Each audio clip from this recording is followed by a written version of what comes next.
Thank you, Tim. I appreciate that introduction. Yeah, I was trying to think back. If I actually remembered Tim that much when he was that little punk kid running around with my brother.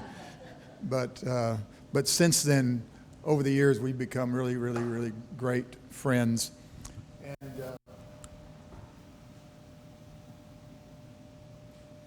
one of the things I love about Tim is, as you're going to learn here this morning or this afternoon, I'm going to share a little bit about my life, my testimony, the good, bad, and the ugly of it, because I've learned the hard way some lessons that I hope that I can help you not find yourself shipwrecked yourself. But I can remember when Tim came along and stepped in and started helping at Care Center with Eldred Sawyer there, and Eldred and I had worked together for many years. I actually was my wife and I at the time was the one that actually brought Eldred out of the streets. It wasn't actually the streets. I got a call from a pastor out of Kaufman and said that he knew this guy named Eldred Sawyer that was living in an apartment in Mesquite with his two kids, Alani and Meredith. And he said, man, can you go pick them up? Do you have a place for them? Well, the only place we had at the time was our own home. I was really naive back then. God really began to deal with us in the 80s about turning our heart to the poor. He just really began to completely transform my thinking about that. I grew up in North Dallas. I'm a Dallas native. I can remember as a kid and even as an adult taking our children and going to the State Fair Park down in South Dallas, totally oblivious to the plight of the poor or the needy. I really hate to say that, but I just did not give a rippity-doo-dah, I guess. I guess if I'd have known about their problem, I may have done something more. So it took God just radically, sovereignly dealing with me about the plight of the poor. And that was in the 80s. Now it's been 40 years later. And in those 40 years, God has, working with Eldred and building up a care center and starting that from scratch in those early years. And all the things that we did. That's where I first met Melvin. Melvin came in. I think he was on the streets doing ministry back then and ran across somebody that was in our church there. And he invited him to the church. And Melvin been such a faithful man all these years. And then his sweet wife, she came along, and we've been good friends for many, many years now. So, Ed, I want to thank you for the invitation. I've got to know Ed over the last few months, and Ed knows this. I've just fallen in love with him. And not only that, I've fallen in love with his heart. It just blows me away. And also, all that y'all do, it just has blown me away. And I love it that just because maybe your business, you're retired. I'm getting closer to that time right now. As you can see, I'm not getting younger myself. But to be able to see someone who's willing to still be used of God no matter what. I don't know. I have not found the word in the Bible that says anything about retiring. I haven't found it in there. Now, so basically I'm just going to wear out. That's my plan. And so hopefully I can start cutting down. My wife did just in August. She did retire. We worked together for many years. And so it's been a little sad at times. I get a little choked up when I realize she's not there with me no more, but she's always been a blessing. But she's, I don't know if she'd like me saying this, she's actually a few years older than me. And so she's told me that I have to at least work as long as she did. So I still got a few years ahead of me. So anyway, I appreciate the invitation, Ed, and appreciate to be here. But I want to share a story. I'm calling this How Leave It to Beaver Became Freddy Krueger's Nightmare on Elm Street. And I grew up in a Leave It to Beaver family. And I'm grateful for that. I'm grateful for my mom and my dad. I'm grateful that early on, and I'm going to share just a little bit about that in a minute, but early on, we were in church growing up, all the time. Back in those days, we went to church Sunday morning, Sunday night, Wednesday night, Friday night. We were in church all the time. And I'm just been so privileged to grow up like that. And I had all the benefits of everything that you would believe or think about that would make you successful. But sometimes you know, you can grow up in a Leave It to Beaver neighborhood, and then sometimes after that, your life can become a nightmare. And I want to talk about that, and I want to talk about what I believe that I've learned over these years, what I thought and believe was the primary reason of what happened. I want to share with you a passage out of Hebrews chapter 12, 12 through 17. It says, "Therefore strengthen the hands that are weak and the knees that are feeble, and make straight paths of your feet, so that the limb which is lame may not be put out of joint, but rather be healed. Pursue peace with all men." You know, you can't pursue peace with people if you've got stuff in your heart toward those people. But we're to pursue peace with everyone, regardless of what they've done. And it says, but rather that we might be healed instead of being lame or crippled. And then it says, as we pursue peace with man, and then also the sanctification without which we will see the Lord. So see to it that no one comes short of the grace of God, that no root of bitterness springing up causes trouble, and by it many be defiled. That there be no immoral or godless person like Esau, who sold his own birthright for a single meal. For you know that even afterwards, when he decided to inherit the blessing, he was rejected, for he found no place for repentance, though he sought for it with tears. So what I want to do is I want to share a story, a little bit about myself, and then I want to end with three very important points. I could spend hours, I could spend multiple times on this. There's no way I can develop this morning, or this morning or this afternoon, but I also want to make sure that I touch on what I think God wants to say. And so what I hope is that a lot of times, just like myself, when things don't go right and things aren't going the way we think they should, and we've had things that have happened to us, or people have offended us, or we've been hurt by others, or whatever it might be, we find ourselves dealing with that. And what happens, this is a story about a man, Esau, who really was a godly man. He was to inherit his father's blessings. But somehow something began to happen to him. And we really know this, that his dad really loved him, but his mother really preferred his brother Jacob, if you remember the story. And I believe that's where that root of bitterness began to come into Esau's life, is because I really believe he wanted that love and that affection of a mother. And for some reason, his mom loved Jacob more than he did Esau. And because of that, he ended up selling his birthright for nothing. All of us have a divine calling, and I can take just a couple of minutes to just talk about in the early years when God began to deal with us about ministering to the poor. We took, one of the things the Lord told us to do is take everything we had, sell it. We were living in Mesquite, living that suburban lifestyle, had a 5-bedroom house with all the trimmings and everything in it. And the Lord said, take it, sell it, and give it to the poor. And we just radically believed God, because I did not know then why we had to do that, but I knew that we needed to follow him in that obedience, because I knew that it turned out that it was going to be the thing that I believe, that place of sacrifice and being willing to go whatever it takes and go wherever you need to be able to come into that place where you can, I don't want to use the word earn, but get a place where you're able to be a place and stand in the gap and be an intercessor. And so after we did that, this was in January, mid-'80s, and we sold everything. We didn't even have a place to live. We didn't know where we were going to go live. I didn't have a plan, just we're going to obey God. So we started selling everything, and one day a couple came, knocked on our door, who ended up becoming some of our best friends. But I didn't know them from Adam, but they said, hey, we heard about your ministry. We heard about what you're doing. We want to offer you to come stay at our house. So we moved into their master bedroom with 4 kids, my wife and I, and we ended up moving into that master bedroom. We had 5 mattresses, and we lived with them for about 8 months or so. And during that time, here's what I thought was going to happen. I thought once I did something so magnificent as that and made that great sacrifice, that I thought I was going to flip a switch.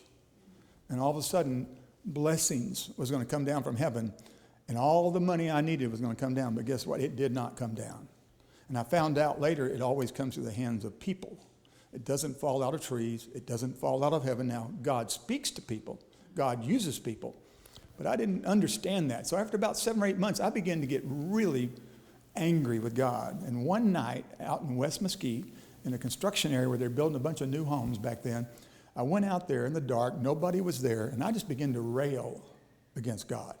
And that's a nice way of saying the kind of conversation I was having with him, because I was giving him what I thought, and whatever few cuss words that I knew, I was letting him have those too. And I was so angry and so disappointed in God. And so I probably should have woke up then and realized that, see, unmet expectations, and when you're trying to work in ministry and build ministry, many times you're going to have to deal with that all the time. Because you're going to be believing God for this, you're going to be believing God for that, and then sometimes God doesn't do that, and he does it a different way, and sometimes he doesn't do it any way that you want him to do it. And if we don't learn how to deal with those things, then eventually they can begin to mount up and cause major problems. But that night when that happened to me, I went to the P.O. box, and I'd read all the books and all the things about all these great missionaries, and I was always just waiting to show up at that P.O. box, believing, okay, there's going to be the money I need, there's going to be the check I need, there's going to, whatever. And I'd send out newsletters, I created my mailing list, I did everything I possibly could do. But we were still not able to get out of that house. We were still living off those people, living off their food or the food from the food bank that we had. I don't know if you were ever eaten food bank food. Back in those days, Jack in the Box had an oversupply, or what they did is they took their taco meat and they had over-seasoned it, made it so hot people couldn't eat it. But when we went to the food bank, we got tons and pounds of that taco meat. And we had to eat it, so what would happen, everyone would take it, they would put it in a little colander, I guess, the little thing's got holes in it, put it under the sink water and rinse it out. And that's how we'd have meat for tacos or meat for spaghetti or whatever. So that's literally how we were having to live and survive. But that night, I went to the P.O. box, and there was a newsletter from a guy named Gary Naylor. And I think you'll probably remember Melvin. I don't know if anyone else in here will remember Gary Naylor. But Gary Naylor had a radio ministry back in the day calling the church to the poor. And we became friends. And for some reason or another, I guess he put me on his mailing list. I don't know why he's asking me for no money, because I didn't have any money to give him. But he gave me that. I saw that newsletter. And in that newsletter, he talked about how Jesus became the perfect intercessor. And how he became the perfect intercessor was, it says he emptied himself, remember, and became like us. And when he became like us, that means he really, literally identified and became us. And all of a sudden, when I saw that, he said because of that, he had earned a special place with his Father, that he could come to a place of intercession and then end up on a cross dying for our sins. And it all started because of him being willing to empty himself. And all of a sudden, the Lord just broke through all that hurt and all that pain and all those challenges I was dealing with. And he said, Leonard, now for the first time in your life, you know what it's like to be homeless. You know what it's like not to have food to feed your family. You know what it's like to not be able to get out of the situation, because the Lord had made it very clear to me. He said, don't quit no matter what. He had to tell me that because I'd already quit. How many of you know what that's like when you hear God? And then sometimes you say, I just don't know if I can keep going. But that night, that broke through. So that's how we started. That's how Care Center Ministries got started. And that's the reason today that I believe it exists, and literally thousands of lives have been changed over these years now, which would have never happened if we hadn't obeyed God. And I know all of you are here because you're trying to do everything you can to obey him and to follow him. But what began to happen, though, not only was my unmet expectations about the ministry not going well, but my marriage was not going very good. And I was a mess. Everywhere you turn, it was a challenge. And over again, you know how you say, I forgive, and you get over it, and you're committed to staying in a relationship, or all those sort of things, or maybe you really say, yeah, I'm trusting God, but how many times you trusted God and God didn't come through the way you thought he would? or didn't come through the way you wanted him to, or in the time he wanted you to, and all of those sorts of things. And so because of that, my life began to get so messed up that I was willing to literally sell my inheritance for just a measly bowl of soup. All of you have been called here. Esau literally was ordained and chosen to be the firstborn and to carry the blessings of his father, the father Abraham. That was his call on his life. That was what he was called to do. And you're all called here to do something. But what happens is the enemy is going to do everything he possibly can to get you sidetracked one way or the other. So I wasn't going to quit. So money wasn't going to make me quit. The lack of money wasn't going to make me quit. And thank God it began to turn around right after I told you that story. 2 weeks later, after I got that newsletter and read that, and I kind of cleaned my heart out of all that, literally 2 weeks later, a guy walked into our offices. And one of the things that we wanted to do was to build businesses and have those businesses help support the ministry. And I don't have time to get into what I call my philosophy or theology of working with the poor or biblical charity. But one of the things that I felt was very important was that concept of work. In the Old Testament, the corners of the fields, they had to go work and get that grain and that food. They had to take the gleanings. They had to work. They had to get it. Paul said a man doesn't work, he doesn't what? He doesn't eat. And so I felt like that's what we needed to do, was create some businesses and use that as a testing ground for people that were used to giving up and quitting and doing all crazy kinds of things and getting fired 1,000 times or whatever. Well, they wouldn't get fired. They just might get put into one of Eldred's holes. Can you remember some of those? I don't know. Do they still dig holes nowadays? I think I was talking to somebody. I don't know where they digging that hole to, but that's one of Eldred's last things that he would do to try to get somebody to turn around. But in that, and during all of that, things begin to go in my heart little by little. It didn't happen in 1 week or 2 weeks. It took years. So I want to talk about a couple of things and share a couple of things where the enemy is going to try to do everything he can to take your calling, to get you sidetracked and get you away from, and you one day will end up like me, just selling it all for nothing, giving it up for nothing. And it started with me trying to take me out of the call or the place where God wanted me to be, was in my mother's life. My mom is, thank God, she's still here. She's 92 years old. She's turning 93 in November. My dad passed away a few years ago. I've lost both my brother and my sister. Tim's best friend, he passed away a few years ago, my brother Keith. But my mom is still here. But she grew up in a very, very bad situation in California. My grandmother was a raging alcoholic. And my mom was sexually and physically abused as a child. We did not know that growing up. I didn't even know that it was probably in the last 20 years that mother began to talk about what happened to her growing up and what she had gone through. It got so bad that her mom decided to send her from California, probably in one of her drunken stupid decisions and moves. Well, it turned out to be the best thing that happened to my mom. But she put her in a Greyhound bus, took her to a Greyhound bus station, and two sailors that she did not know from Adam went to them and said, will you watch my daughter while you drive from the West Coast to the city of Dallas? But that was just the beginning of what God was going to do in my mother's life. She was 12 years old when my grandmother put her in that bus and sent her across the country. Can you imagine any mother taking your 12-year-old kid and just sending him on a Greyhound bus and letting two sailors in today's world?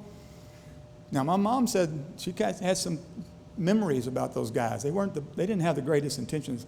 You know, my mother was pretty good looking, and she says she was a little more mature for her age than most or whatever, so they might have thought she might have been older. I'm not quite sure. But from that, it then propelled my mother where the enemy, see, if the enemy could have took my mom out, what would have happened to me? I wouldn't be here. And so he was working even then. Well, my mother ends up getting connected to a Assemblies of God church over off of Maple and Lucas. It was called Maplewood Assembly. That's where she met my dad, met my grandparents, and met the Brandon family. She'd never had a family. Her dad died when she was a baby. And then all of a sudden she came into the Brandon family. And boy, they just embraced her. They loved on her. When she was 13 years old, my mother's a little old-timey when it comes to God changing somebody. She's never understood why all these women, all these men need all this work over and over again. And I want to talk about everything that's happening to them over and over again. And all the different, if you know, I mean, that's what happens. Because what happened to her, she said, yeah, I came from a terrible background, as bad as anyone else's. But when she was 13, she said she got saved, got filled with the Holy Spirit, and she said God just took everything away. And so, make a long story short, then came me. Well, the enemy wasn't finished yet. I was born literally about 2 pounds and 3/4 so I was right at 3 pounds, a little less than 3 pounds as a preemie. I was 3 months early, and that was before they had all this fancy NICU type equipment they have and whatever. And they stuck me in an incubator or something like that, and they fed me through a tube, and I was in the hospital for 3 months. My mother couldn't even touch me. I never had, only human touch I had was from the nurses that whole time. So the enemy even then was trying to do everything he could to take me out. And then go quickly, many, many years later, God, we're doing this ministry, and because of me not working as much as I should have, I ended up in a mess. And I'll share this passage with you. God is serious about the way that we deal with the wife of our youth. This is found in Malachi. This is another thing you do. You cover the altar of the Lord with tears and weeping and groaning, because he no longer regards the offering or accepts it with favor from your hand. Yet you say, from what reason? Because the Lord has been a witness between you and the wife of your youth, against whom you've dealt treacherously, though she is your companion and your wife by covenant. Okay, God really began to bring, I believe, his judgment on me. What's funny, you get up, and I was preaching. I preach. It says, love your wife as Christ loves the church. I get up and preach about it. I talk about it, and I thought I was, but I also didn't realize how selfish and self-centered and other things that I was.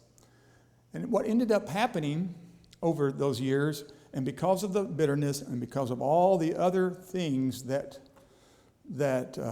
we were dealing with, and this bitterness, and I just want to get into this as quick as I can. One of the things, when God called me, he called me as a young, when I was 18 years old. I was filled with the Holy Spirit back in the day when, where they gave it to you the old-fashioned way. I was 16 years old, and there was 2 old ladies in the church. And they both grabbed a hold of me. It was Sunday night, about 8:30. The altar call was done. We always had altars, and everybody would go down. They sing hymns, kind of like the choruses and stuff we do now. And I can just remember as a kid, just the Spirit of God and how powerful the Spirit of God was there. And that night, they laid me down on my back. And they had one in one ear, and I had one on the other ear. And they were going to get me filled with that Holy Ghost no matter what. And literally, now that's back in the day where they tarried. You ever heard the word about tarrying? They tarried till 2 in the morning. I mean, that's a long time to be on your back. Fortunately, I was a kid, and so I guess I could take it pretty well. But literally about 2 o'clock that morning, on Monday morning, literally I got hit like a lightning bolt that came. And I mean, it just turned me inside out. So that's why I kind of broke up a little bit earlier when I was talking about my family and being brought up like that. I had every privilege, I had every opportunity, and I was so grateful to grow up with that and knowing the power of God and how to use that. But then, as my marriage began to quietly fall apart, and not only that, as I began to have many more unmet expectations in where I felt like the ministry needed to go. It wasn't growing fast enough, or we were still struggling. I can remember my oldest boy, Josh, tells the story that in those early years of opening up Care Center, we did not have a salary of any kind. The ministry paid for the rent on our house, and they paid our utilities. We lived off of the food bank food and whatever else that people could give. Actually, at the time, my family was on food stamps, and my kids were on Medicaid, because we didn't have enough money to make ends meet. But remember what I said earlier, God said, don't quit. And I'll tell you, after going through all that, I should have quit. I mean, most people now, but then I kept reading stories about the Apostle Paul and all the stuff he went through. I mean, if the Apostle Paul was on TV today, he would never have anybody following him, because he was a shipwreck all the time, running into troubles and in prisons and in jails and all the different things. And so I would just decide, okay, well, I'm going to glory in my weaknesses, and I'm just going to trust the Lord. And what happened is God did begin to do some miraculous things, and things begin to change, and the ministry began to grow and whatever. But whenever the things that you're believing God for sometimes don't come out quite right, then sometimes you have those unmet expectations. And for some reason, I found myself then very, again, upset and angry with God. Not very happy with my marriage, but we were committed to it, committed to the marriage no matter what. But then I ended up with a moral failure, and I'll just leave it at that. My wife and I worked for about a year trying to get back and work all that out, went through counseling, all those sorts of things. But by that time, she was pretty much fed up with me. And at the time, I also thought, you know what, I was kind of glad when she finally left. I'm just going to admit, I'm just telling you the truth. I want to be as transparent as I can be with you. Leave It to Beaver and everything. That's when Leave It to Beaver became Freddy Krueger's nightmare. And that's when everything began to fall apart. And so then, when she left me with the kids, and I raised those kids. And then after I tried many times to get back and to restore it. I remember on her birthday, I took her to. She was willing to go to a James Taylor concert with me down at State Fair, and we were separated. And I thought, okay, well, this is going to, she said yes. I'm thinking, okay, this is all going to work out. I mean, okay, we're going the right direction. But I didn't know. We went there. That was on June the 15th. Literally about 3 weeks later, I got a letter in the mail that was suing me for divorce, and was also suing me for taking the kids. And so we ended up divorced. 2 weeks later, after we were divorced, she remarried. That pretty much gave me no opportunity or chance. But what began to happen during all that time, leading up to that time, is God began to break me. I'd already been broken because of what I had done. But then God began to break me in the way that I had treated her. And I didn't physically abuse her. I didn't do, but I know that I wasn't what she needed. The last year we were married, she was diagnosed with multiple personality disorder, and we just got, it was just chaos and a mess. And what I wanted was to see God heal that, and I was going to believe God for that. But even though we might end up in a shipwreck like that, I'm very grateful. In the same way that Eldritch, where I went and picked up Eldritch Sawyer out of that apartment, he was determined, along with some godly men. Joe Martin, who was even part of that, and gosh, Tim, you have to help me out. Terry Moore and others, Hillcrest pastor at the time, and several men.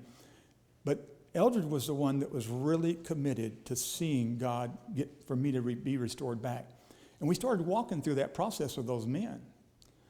But I'll tell you, I was so messed up. I didn't think that I was worth anything. I felt like I was the lowest man on that totem pole, because there's nothing worse than me. And I just came to the place where I said, you know what? And Melvin was there. He was in the middle of all that. I just came to the place, and nobody was telling me this, but I just came to the place where I didn't think the church would have me. I didn't think I could ever be used again. And so the devil finally had me. And I just gave in to him, and I just gave up, and I just quit. I remember calling Eldred up after about 7 or 8 months of walking through that process and just telling Eldred, I said, Eldred, I quit. I'm leaving. He was probably glad too, because I was a mess, and he was being so patient and trying to work with me, and he was really committed. And I am grateful that even though I quit, about a year later, finally, I started going back to Care Center and then Eldred started bugging me about leading the worship team. And he kept after me for about 2 years. And I did not want to do it. I didn't feel good about it or didn't want to get involved in all that. And then one day he had one of his guys that was in the program, that was his worship leader, but he was in the program, remember, and maybe in phase 2 or whatever they call it. And he had his van. The guy stole the van. I guess he either had access to the safe or broke into the safe, stole the money out of the office, and took off with everything. And so Eldred calls me up and he says, Leonard, I need you to come help me. We're going to go out. I need you to help me. We're going to go drive through Old East Dallas and Pleasant Grove, and we're going to find this guy. I got to get my van back. I said, okay, I'll come help you.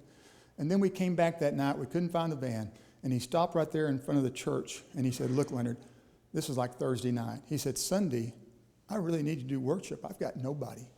And you know what I did? I said, okay, I felt bad. That was the very first step of God bringing me back and giving me the opportunity to minister again. And then I can remember, I don't know how long it was, 6 months later, 7, 8 months later, Eldred was going through some things emotionally or whatever, or spiritually, and he came to me and he said, look, he says, he came to me on a Saturday at lunch, and he said, look, tomorrow, on Sunday, I can't preach. He said, he was burned out. I don't remember everything he was talking about, but he says, I need someone to preach for me now. And so we got on the phone with those guys, that presbytery of men, and we got on there and we talked about it, and they asked me, are you ready to preach again? I wasn't going to say no matter what, but I don't know if I was ready or not. But that next day on Sunday is when the Lord, during this time, he had given me some of these things, had showed me how that root of bitterness and how it had deceived me to the point where I would sell out for everything for just a lousy bowl of soup. And so then from that point on, thank the Lord. So my wife and I, we were married about 20 years when that happened. Fortunately, I met a young lady. Her name is Glenda, and I didn't think anybody ever want me. And I can remember, I don't know, we start talking. She didn't know about what happened in my life.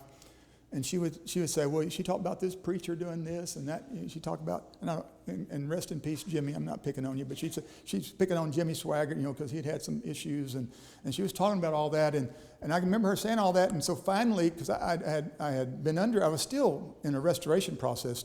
Those men had not yet laid their hands on me and said, okay, now you're restored. And so I was still accountable to Eldred. So that first night we went out. Actually, we went out, and Eldred had kind of told me to stay away from her, to be honest. But I said, okay, I rationalized it. We went to a movie. Well, that wasn't really a date. It was Saturday afternoon, so I rationalized it. We went to a movie, and it turned into a dinner, and it turned into a long conversation in the car that night. And I shared with her just what I shared with you. And the thing she said, and my wife, you have to know my wife, she's tough. She's got a real strong prophetic. She's very black and white. I'm gray, mercy, grace, and all that kind of stuff. But she said to me, that must have been the most terrible thing to have to go through. And she had mercy and showed compassion. And from that point on, now we've been married, next year will be 30 years. And so God began to restore me back. I went back full-time working there at Care Center, started doing the worship, started preaching most of the time, and then finally at some point, Terry and them came over on a Sunday morning. They laid their hands on me, set me back in, and said I was restored. and eventually was promoted back to senior pastor there at Care Center. And so I say all that to say this, and I don't know how much time I have left. I got just, how much more? Okay, I can do that. I want to give you 3 quick points about what bitterness will do to you, and then I'll just finish with that.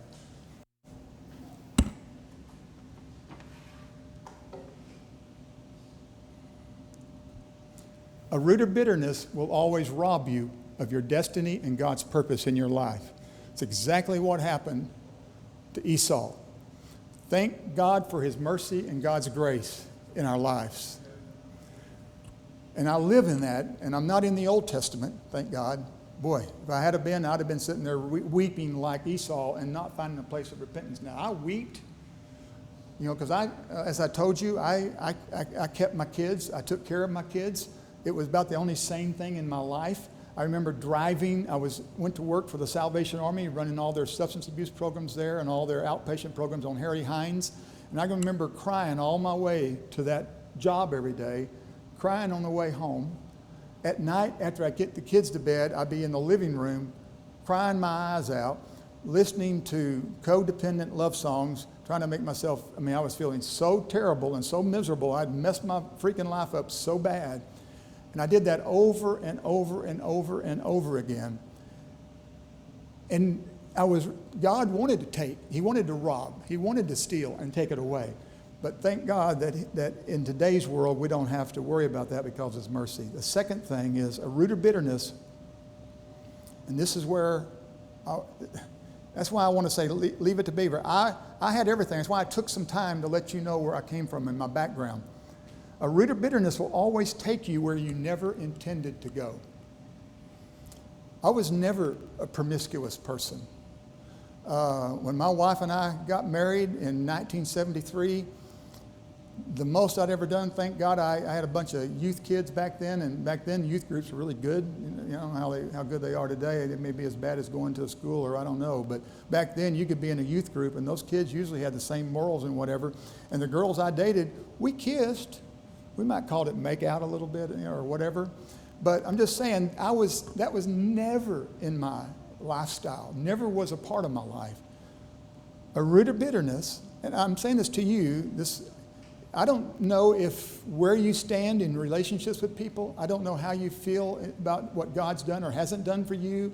But I just want to give you the admonition that it snuck up on me over 20 years. And then one day I ended up shipwrecked because it took me where I never intended to go. And from the moment that all happened, I paid a dear price for that. And then the last thing, and I want to switch to my notes to make sure I don't miss this one, because it's the key thing. A root of bitterness will always leave you with an incurable wound that refuses to be healed. I knew things were wrong. I prayed for God to heal us. I prayed for God to heal me. I can remember God back several years before I ended up in this mess, showing me how I had such a stronghold of resentment and bitterness in my life. And I was wondering, how could I grew up feeling unloved and rejected, and Tim can attest, just like his family is no different. But my mom and dad, they would cut their right arm off. They would do anything for us. They loved us. I never doubted I was loved, but for some reason I grew up feeling unloved and rejected. I did not understand how the enemy and that stronghold that he had in my life. And even the Lord showed me through my mom's life, even though I told you that story about my mom getting filled with the Spirit and all that took place with that. She still wanted to be the best mom she could be. And so what happens is, for her to be the best mom, we had to be the best kids. And then I grew up in Pentecost with all the rules and all the legalism on top of all that. It was a mess. And all of a sudden, if I didn't live up to whatever my expectation was and what I felt like I should be, because, I was taught, you do what's right, it don't matter how you feel. Because my dad says, if you don't get that look off your face, I'm going to take that look off of your face. Back in the days where you weren't allowed to talk about your feelings, there was no touchy type stuff going on. But from that, and what happens is, all of us carry wounds and hurts from our past. Or it could be right now, today. We all carry these wounds and these hurts. And bitterness is like a cancerous root that'll eat away at you till you have nothing left. And then this, bitterness is a deceptive stream. It made Esau, think about it, made him think he's going to die. He missed 2 meals. He went out in the morning hunting. So he missed breakfast and he missed lunch. He came back from hunting and he was tired and probably hot and sweaty. I'm not a hunter. Some of y'all may understand that better than me. Came back and he was starving, and he said, and so Jacob, being who he was, decided, okay, I'll tell you what, I'll give you a bowl of this soup. And he said, well, what do you want? He says, I want your inheritance. I want your birthright. Now, would anybody here sell your inheritance and what God has done with you and given you for a freaking bowl of soup? Nobody would. But what happens is bitterness becomes a deceptive stream that literally will cloud your judgment, and it clouded my judgment. And for a season, it will dull the pain. For a season, it enables you to function and exist in society. But eventually, it's going to exact a toll on your life. Bitterness will always leave you with an incurable wound that refuses to be healed. And then in Hebrews 12, it says, therefore, strengthen the hands and the weak and the feeble. Make straight paths for your feet. See, a root of bitterness will take a limb that's lame or out of joint, and it will keep it lame and out of joint. It will cause it to not heal. And literally, even though I was calling on God, and I went through deliverance, I went through inner healing. I remember one time, Tim, I can't remember who this guy was, used to come over to Care Center all the time, big old guy that was kind of had a prophetic gift, but an inner healing thing. And I took my wife and I in there, Glenda and I was hoping he would work on her. I figured she needed some work. And you know what? He started on me, and I ended up on the floor. I literally with my face and my nose on the floor. I was doing everything I could to try to get healed and to get in the right place, And so I found out then in Jeremiah 15:18, it says this, and I finish. Why has my pain been perpetual and my wound incurable, refusing to be healed? Will you indeed be to me like a deceptive stream with water that is unreliable? And I'm gonna put that on there so you can have it as a reference. So I shared this. I chose to be as vulnerable as I could be and as honest as I could be. And I'm grateful today because God's done so much from that time on. God's blessed me in so many ways. Just like Tim said, I worked at Reconciliation Outreach. I took a lady named Dorothy Moore that founded that ministry. She was quite a bit older. I'm kind of understanding now when you get older, you kind of sometimes want to get a little help. And she asked me to come in. I worked with her. And then I was about to die, and I knew that Tim was a good person that could come and help administrate and run things. And so I got him on board. But in that meantime, God had, after about 20 years, I was looking at all the years I've been doing urban ministry, and I started seeing a lot of the kids coming back to us addicted to drugs. Kids that had been in our after-school programs, summer camp programs, homeless, dropping out of high school. And I realized that we're going to have to do more than what we were doing with summer camps and after-school programs. And that's why we started Cityscape Schools. And today we've got 1,300 inner-city children of poverty. The average household income is $25,000 or less of the children that we minister to. They're about over 60% primarily only speak Spanish when they come to us. So we have a two-way dual language program. And so we got 1,300 of those little kids, and we're able to give them, we are a B-rated school in Texas. And you know how hard it is to work with those kids and be Dallas right now. There's a lot of schools that are around our campuses, and I've taken Ed and I've given them a tour and showed them those places. DISD has lots of schools around those places, and every one of them except for one or two are D and Fs. So God's been gracious, He's restored everything that I ever lost. I thought when I lost my wife, my first wife, I thought I was never going to have a grandmother that would be able to stand with me. And today, Glenda had always wanted to have grandkids. And now we've got 18 grandchildren, and they love her to death. They think of her as their grandmother, and it's just been, God's been so good. So anyway, thank you, Ed, for letting me come.